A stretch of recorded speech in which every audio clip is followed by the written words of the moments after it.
a la rueda, ruedita, tierra de pie. Bueno, como siempre, la ronda de Marta Gómez nos dice que empieza Pedagogías Utopistas. Patricia.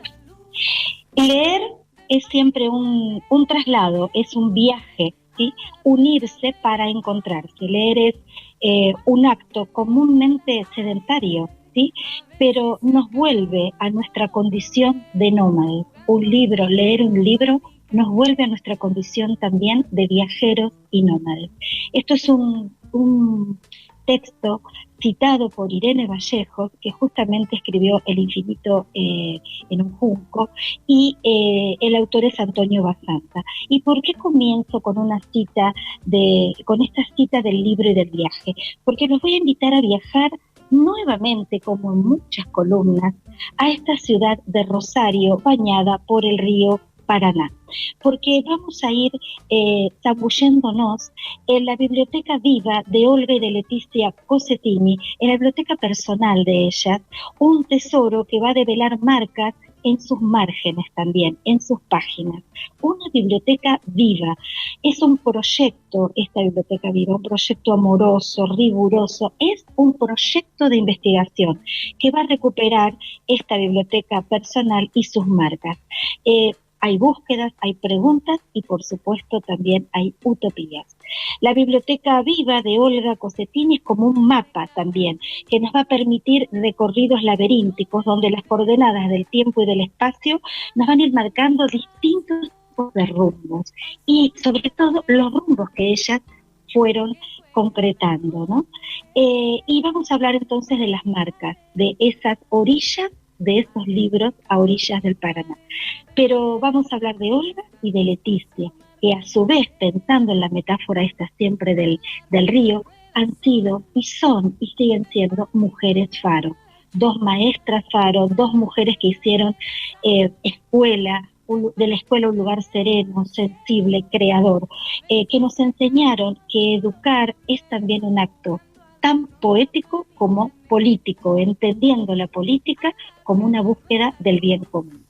Y a su vez, en esta columna nos acompañan tres mujeres también rosarinas abrazadas por este río. Susana Fandiño, Teresa Urizar e Irma Montalbán, profesoras, pedagogas, artistas que siempre han estado de una manera u otra vinculadas a expandir la cultura y la educación en Rosario. Y a ellas que se aventuraron a ir armando esta biblioteca viva y a desarrollar este proyecto y esta aventura, le preguntamos, por eso vamos a pedirle a Santino el audio 1, ¿cómo se originó esta aventura?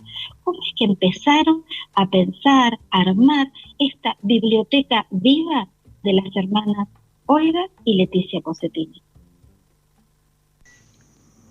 Nuestra aventura comienza con el relato que nos hace Amanda Pacotti sobre cómo, tras la muerte de Leticia y con la necesidad de desalojar la casa, un grupo de amigos incondicionales de Olga y Leticia deciden donar los libros de su biblioteca personal, no pedagógica, a distintas instituciones de nuestra ciudad.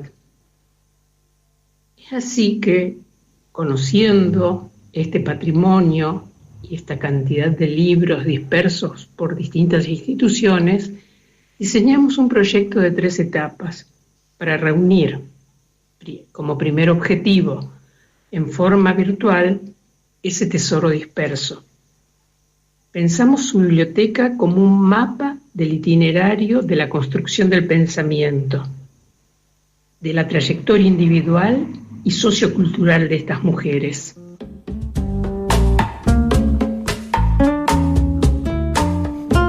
Qué claridad, ¿no? En este lanzamiento de esta aventura.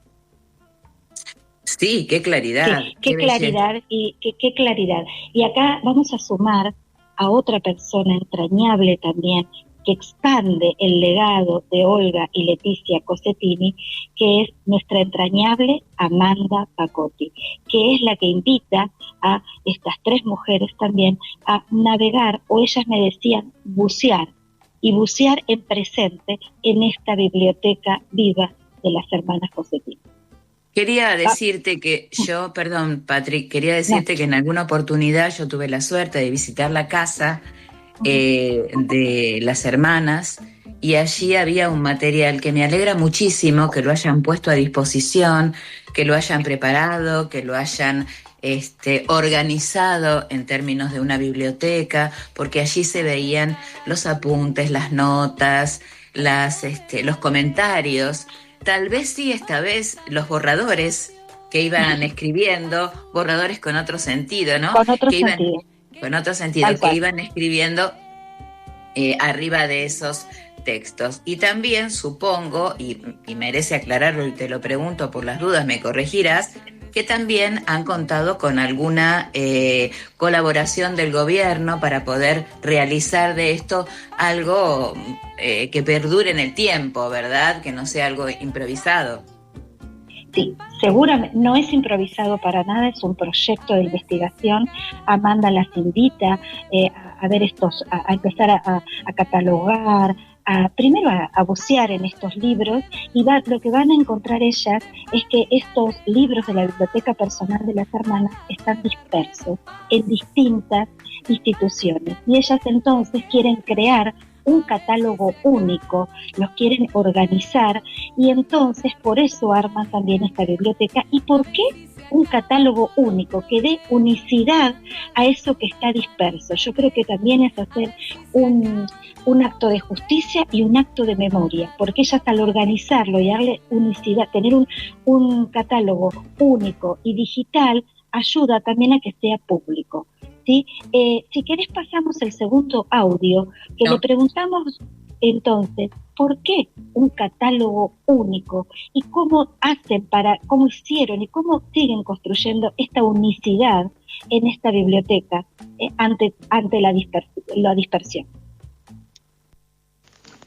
Ante la pregunta de por qué creemos que era necesario crear un catálogo único, nosotros afirmamos que sí, era necesario. Y leyendo una frase de Philip Bloom citada por Irene Vallejos, encontramos un hermoso y poético fundamento. Dice, todo coleccionista necesita un inventario. Solo en su catálogo la colección sobrevive a su propio naufragio. Es la prueba que existió como conjunto, como plan cuidadoso, como obra de arte. Confeccionamos el catálogo único pensando que podemos restaurar el hilo interior que sustentaba esta colección, el sentido de unidad, e imaginar el camino lector que construyó su pensamiento y su accionar.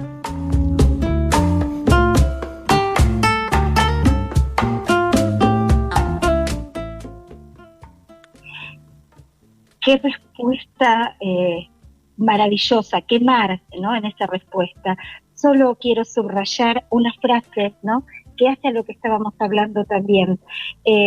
Nos dicen que armaron ese catálogo único para que la colección sobreviviera al naufragio, ¿no? Hoy somos todos también estamos todos tratando de sobrevivir a distintos tipos de naufragios. Así que me parece que el camino es continuar armando comunidad, generando vínculos de unidad, aún en la diversidad, ¿no? Y también pensaba cómo estas tres mujeres invitadas también por Amanda nos invitan a pensar el camino lector que habla de la formación que tenían también las hermanas, ¿no? Y que se ve reflejado en los proyectos que tenían. Entonces me pregunto también cómo esto puede incidir o inspirar en los caminos de lectores de nuestras docentes, de nuestros maestros también. Así que bueno, sigamos, vamos a hacer un corte acá para seguir sobreviviendo Tenemos al un ratito naufragio. más todavía. Tenemos Pensé, me hacía seña, entonces No. pensé que ya Yo tenía que cuando ir te hago seña terminando. de cierre te hago así. No, Esto tenemos de 5 estar en minutitos más, Rosario, mira. en Cava, en la provincia de Buenos Aires, hace que estemos así también, ¿no? Pero bueno, me parecía importante señalar esto de sobrevivir al naufragio. ¿Vieron la, la lucidez que se reflejaba siempre en los escritos, ¿no? De estas dos grandes maestras Faro, y también la lucidez y claridad de estas investigadoras?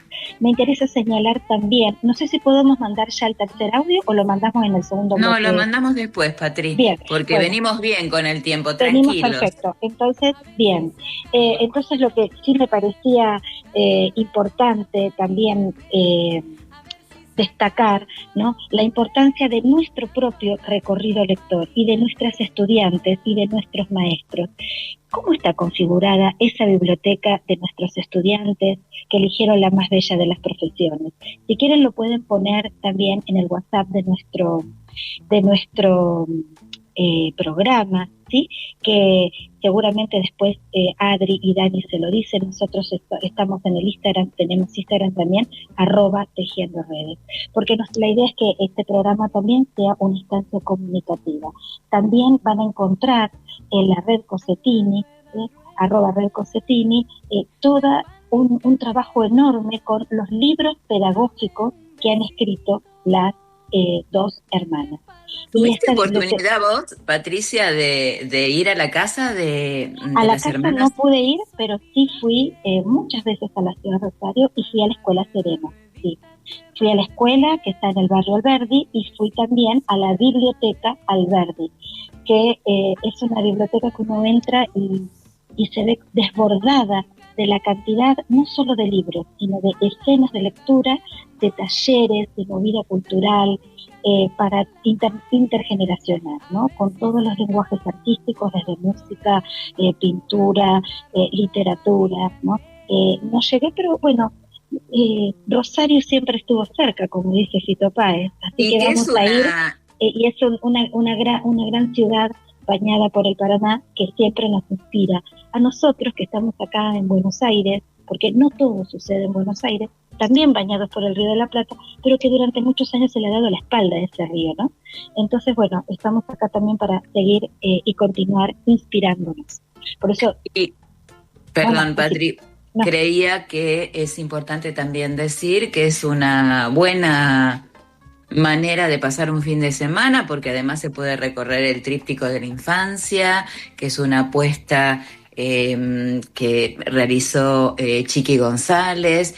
Después seguramente hay propuestas para recorrer la biblioteca, estos espacios que vos mencionabas, porque siempre es bueno tener faros, como vos decías, pero bueno, convidar a los docentes y a los no docentes. Yo quiero destacar, y te lo había empezado a decir antes, también la gran apuesta que ha hecho Rosario de poner en valor todas estas propuestas de Olga y de su hermana, que han marcado una historia en nuestra vida, y siempre se las está trayendo al presente y se está pensando en lo vanguardistas que fueron para su época, ¿verdad? Sí, y la vigencia que tienen.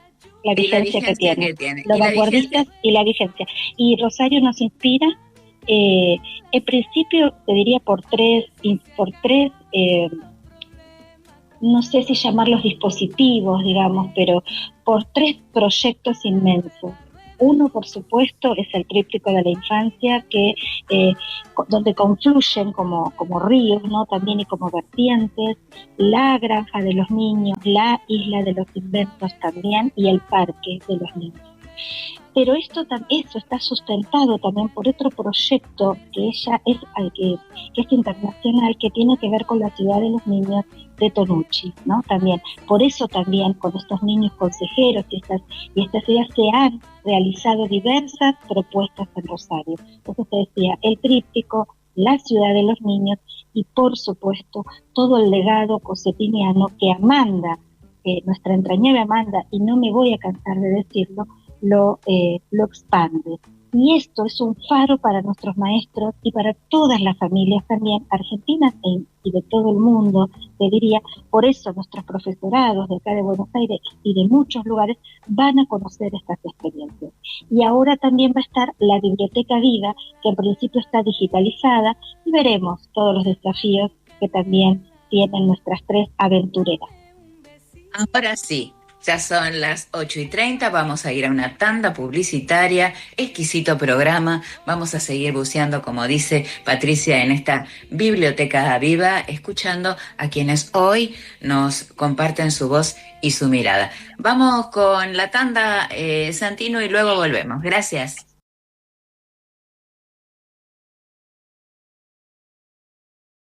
Río abajo corre el agua, río abajo rumbo al mar. Desde el puente veo el agua del río pasar y pasar. Oh. Miro abajo y río de verme pensar que yo soy el agua y tú la ley de gravedad. Oh. La vida es larga y yo voy a seguir. Bien, estuvimos hablando en el bloque anterior, ¿no? Con Susana, con Teresa y con Irma, que siguen buceando en este río de la Biblioteca Viva de Olga y de Leticia. ¿Puedo presentar, Patri, el tema? Dale. Río abajo de Drexler. Qué hermoso. No sabes cómo lo canta mi hija. En otra columna vamos a poner la versión de mi hija, si querés. Muy bien. Me genera esperanza y ternura. Muy bien. Y me emociona. Y ha sido dedicadamente trabajado por Santino. Bueno. Ha trabajado. Muchas gracias, Santino. Muchas gracias, Santino. Y continuando con este buceo en las profundidades, ¿no? Lo contrario a lo superficial que nos proponen algunos modelos de hoy, en todas las dimensiones. Quería como preguntarles también y que compartieran estas 3 buceadoras de la biblioteca, ¿qué hallazgos o qué las asombró al recorrer estos libros? Porque ellas no solo los catalogaron, después vamos a ver también que hicieron algunas no restauraciones completas, pero sí restauraciones preventivas.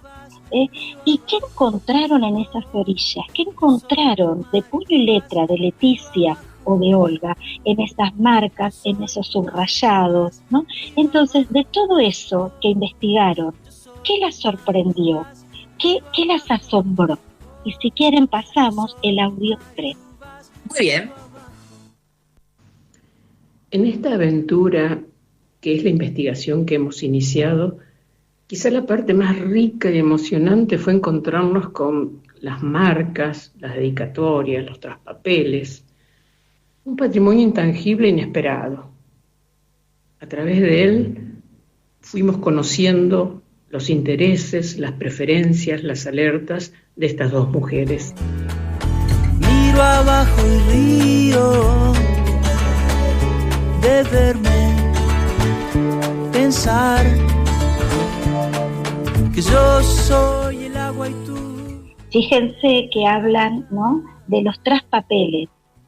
Los traspapeles, porque ellas siguieron investigando y han encontrado que, fíjense, la idea de memoria que tenían también las hermanas, porque al tomar un libro, el traspapel es colocar algún artículo de un diario o alguna carta en la portada o en la parte de atrás del libro que ayude a pensar la contextualización de ese libro, ¿no? Yo pondría directamente el audio 4, que nos siguen contando los hallazgos y sobre todo qué textos escritos por Olga, sobre todo, han encontrado transparencias entre lo que ellas leían, que seguramente es otra instancia formativa, y los escritos de ella, este diálogo entre la lectura y la escritura, con el audio 4. Habíamos hallado un tesoro, sí.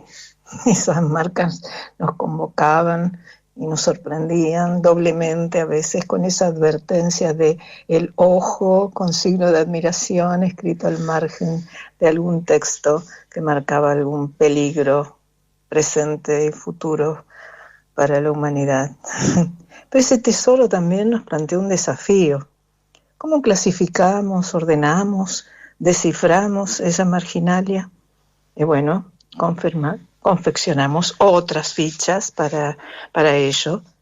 Y luego no paran los desafíos. Otro desafío, ¿cómo lo compartimos? ¿Cómo lo transmitimos?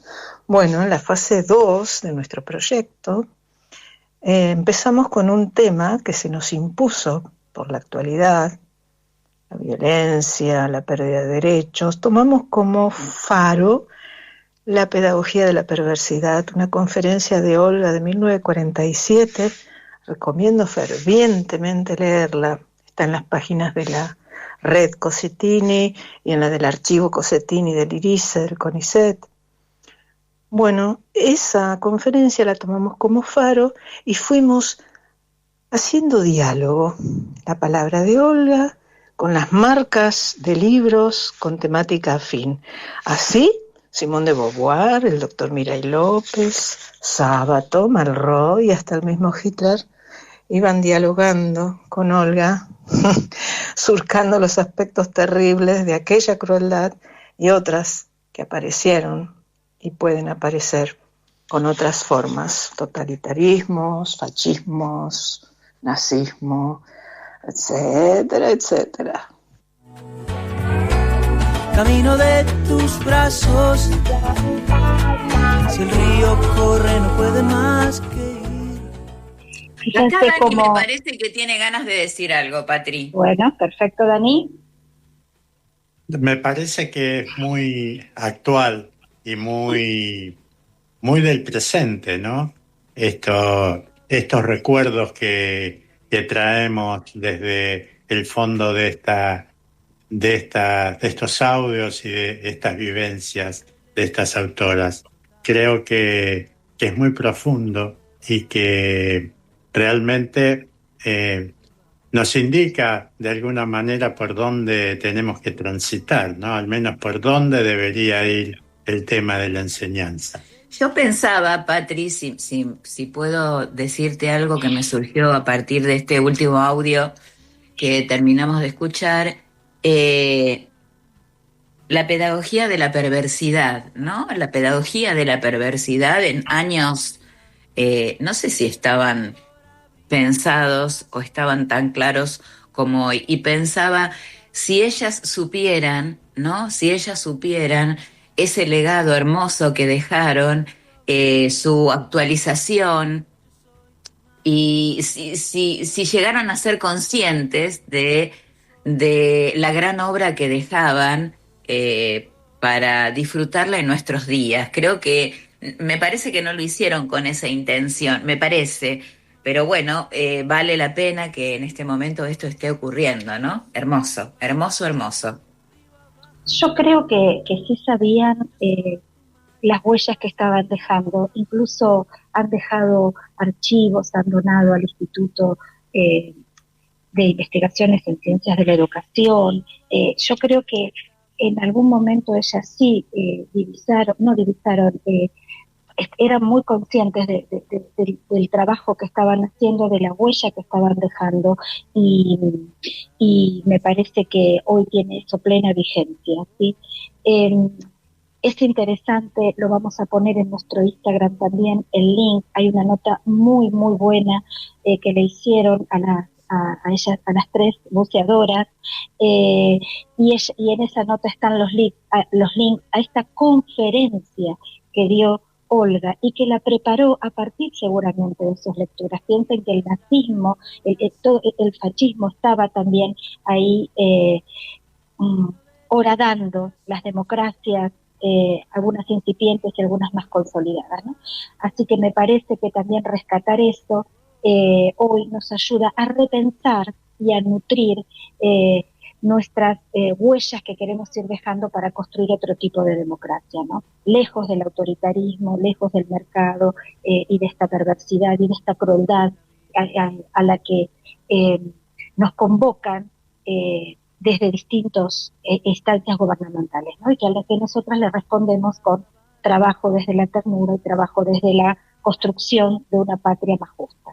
Y desde la memoria, ¿verdad? Y con memoria. Sí, y desde la memoria. Es que son actos de justicia y memoria, porque esto es un acto también de justicia y memoria. Tenemos 2 minutitos para terminar este bloque. Mira, este bloque.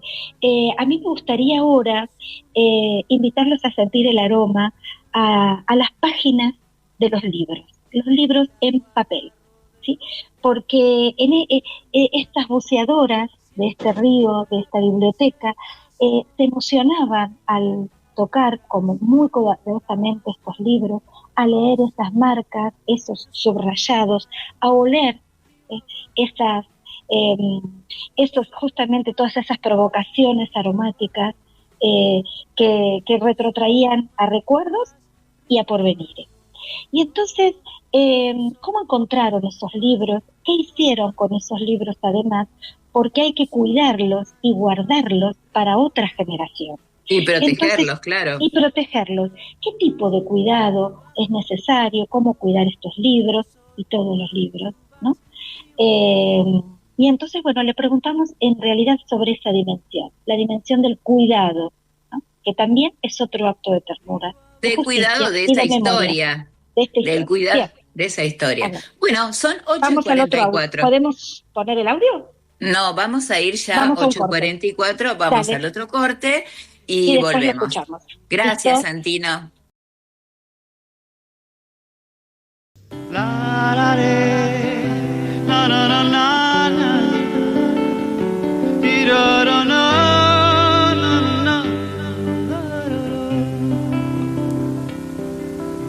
No quiero perderte, mujer del río, cuerpo marrón del río marrón, las manos como ondas en la orilla y la permanencia en la confluencia, colmando los muslos con balas, espejos de la luna fugitiva. Río marrón, devuélveme sangre abajo. Estamos escuchando Río Marrón de Van der Mole. Esta va dedicada a una gran pedagoga y psicóloga que se llama Viviana Fraguas, que seguramente está escuchando el programa y ama esta canción a Van der Mole, y bueno, para ella también. ¿Qué te parece si vamos dedicando canciones a oyentes? Me parece muy bien. Me gusta mucho y Daniel, nos emociona. Y nos se emociona. sonríe Daniel y dice que sí. Seguimos entonces, si querés, escuchando los audios de esta conversación sobre la biblioteca de personal, la biblioteca viva, ¿no? Y del cuidado, ¿verdad? Habías hecho referencia. Nos quedábamos en el bloque anterior a hablar del cuidado de los libros en papel. Muy bien, vamos con el audio 6. Nos acercamos a este tesoro disperso en las distintas instituciones, con los ojos redondos, abiertos y en puntitas de pie ante tamaño sorpresa de maravilla. Teníamos un supuesto básico, una hipótesis en forma de pregunta. ¿Cómo fue la formación de estas mujeres, docentes innovadoras, intelectuales activas, escritoras influyentes, ciudadanas participativas? ¿Cómo fue? Y así, catalogando los libros, íbamos descubriendo la amplitud temática de esta biblioteca: historia, arte, sociología, antropología, psicología, indigenismo, literatura, libros de distintos idiomas, en inglés, en español, en italiano, en francés. Acá hay una clave. Una señal de sus huellas lectoras, de su formación, amplia, profusa, y de ellas con esta mirada profunda y crítica, con esta formación impresionante.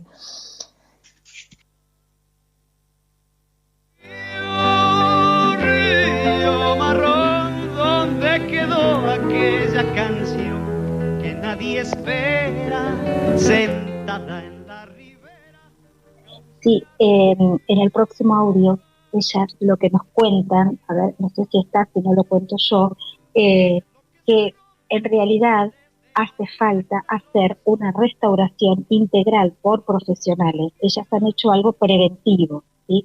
Porque, bueno, eso sí ya implica otro tipo de trabajo. ¿Querés que pasemos el audio 7? Dale, sí, dale. Bueno, dale, no, dale. el 7 es el último, no, nos quedó el 5 por ahí, me parece, colgadito, pero ya está. Ah, bueno, vamos Sí. con el 5, ¿querés? Dale. Tendría que comenzar diciendo qué es la conservación preventiva. Esta consiste en acciones sencillas, como tener en cuenta el mobiliario donde se almacenan, el control ambiental de este mueble, que puede ser evitar la luz directa, tanto del sol como de luminarias que tengan muchos rayos ultravioletas, un control de humedad, de plagas y también de cómo se manipula ese libro. Nosotros realizamos algunas pequeñas tareas sobre el objeto, como quitar alguna grampa oxidada, y si el libro estaba en malas condiciones, solamente embolsarlo en bolsitas de polipropileno para su resguardo. No hicimos restauración, ya que son procedimientos para especialistas. Mujer del río, cuerpo marrón del río marrón, las manos como ondas en la orilla. Cuánto que no sabemos, ¿no? Cuánto que no sabemos de cómo conservar este patrimonio, porque yo he tenido uno de esos libros en la mano, uno de esos cuadernos, uno de esos textos con otras cositas pegadas abajo, con letritas, con cosas, y realmente un gran desafío para poder conservar ese patrimonio y para que futuras generaciones lo puedan seguir observando, ¿no? Y trabajando con ellos. Sí, se puedan seguir inspirando. Por eso la importancia también de la digitalización, ¿no? De algunos libros, y también el cuidado por especialistas, ¿sí? Fíjense cómo en ambos audios, ¿no? Se observa una pasión por estas tres mujeres, y por supuesto de Amanda también, ¿no? Para esta biblioteca viva que parece que respirara, ¿no? Nos van contando y ellas manifiestan su asombro, ¿no? Como un cuerpo que respira, habían dicho también como un mapa, ¿no? Que nos va llevando por el recorrido del lector de las hermanas.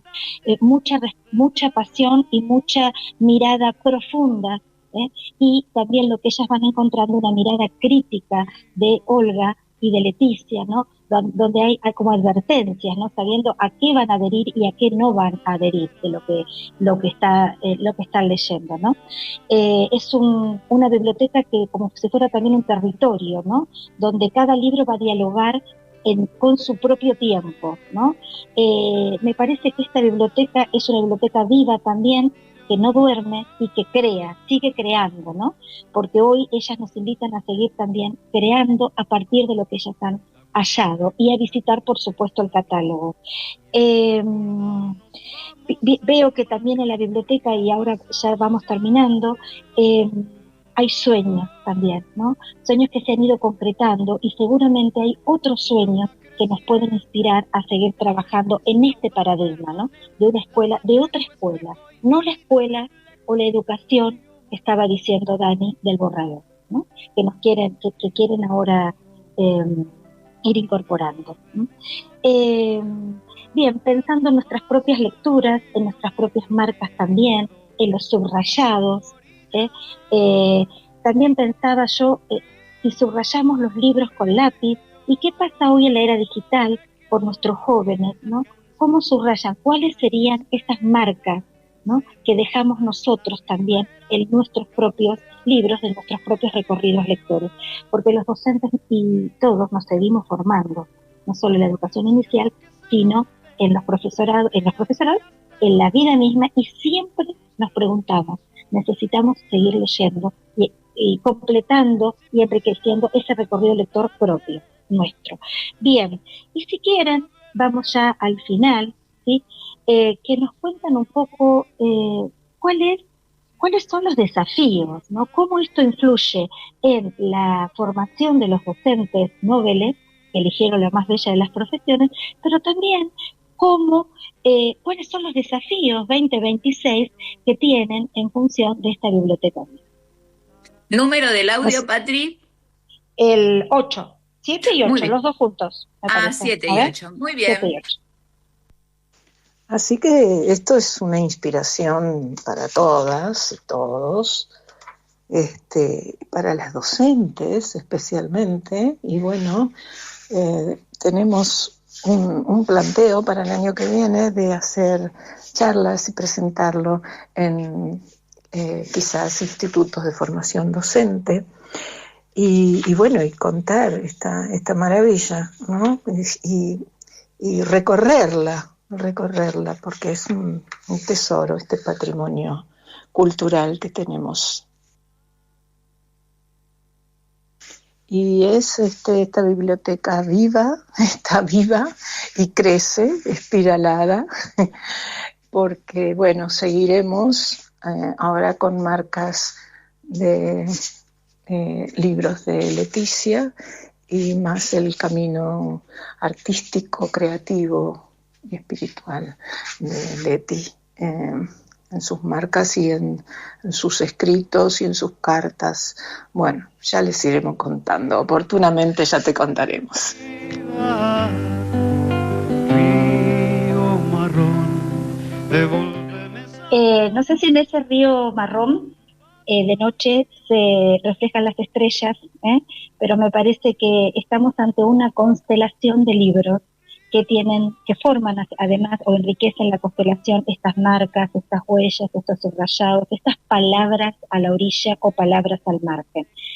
Por eso hablamos en esta columna de el infinito, ¿no?, en sus márgenes. Yo quería agregar, perdón, Patri, perdón. Quería agregar que mientras iba transcurriendo el programa, pensaba que además de la Biblioteca Viva, esto ha sido y seguirá siendo siempre la historia viva, ¿no? La historia viva de este recorrido, de este legado que nos han dejado Olga y Leticia Cossettini, que muchos docentes, que muchos profesores como vos quieren traer al presente, que es importante, digamos, pensar en lo que estos docentes hicieron en esa época, ¿verdad? Y ver cómo no soñaban, pero cómo percibían que podía llegar a ser el futuro y cómo defendían ese presente con esas niñas en ese jardín, escuchando el sonido de los pájaros. Así que bueno, bien. Patri. Gracias a estas tres investigadoras, a Susana, a Teresa, a Irma, también por supuesto a nuestra entrañable Amanda. Gracias por que estos sueños nos vuelven a hacer latir, a respirar, a oxigenar, y a mirar los márgenes también, con todo lo poético que tiene la palabra margen. Las hermanas Faro que nos dicen en sus lecturas, en su camino y en su mapa, que enseñar siempre es un gesto de esperanza.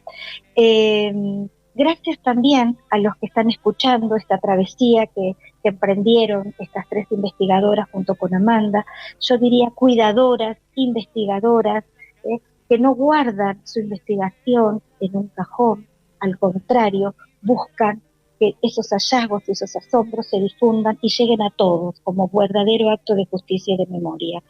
Y volver a agradecer a Olga y a Leticia porque la educación, como ellas decían, es sobre todo también una forma de belleza. Y termino con con otra cita de El infinito en un junco, ¿sí? Hermoso libro. Hermoso libro también de Irene Vallejo, que parafraseamos el título de la columna, y habla, por supuesto, sobre los libros. El libro es, sobre todo, un recipiente donde reposa el tiempo. Un recipiente donde reposa el tiempo. Una prodigiosa trampa con la que la inteligencia y la sensibilidad humana vencieron esa condición efímera, fluyente, que llevaba la experiencia del vivir hacia la nada del olvido. Contra el olvido, por la memoria, por la verdad, por la justicia y por los libros. Y una educación que nos enseñe a pensar y a seguir soñando.